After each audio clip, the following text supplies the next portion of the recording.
My dear brothers and sisters in Christ Jesus, a very good morning and welcome to this morning blessing prayer. The word of God is from 1 Chronicles chapter 16, word 11. Seek the Lord and his strength, seek his presence continually. Dear Lord, during these difficult times, I will still continue to always make time for you. You are all I need. Nothing can replace you. Amen. Come, Holy Spirit, fill the hearts of your faithful and kindle in them the fire of your love. Send forth your Spirit, and they shall be created, and you shall renew the face of the earth.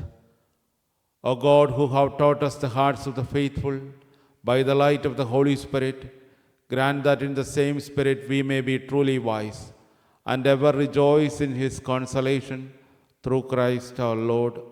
Amen.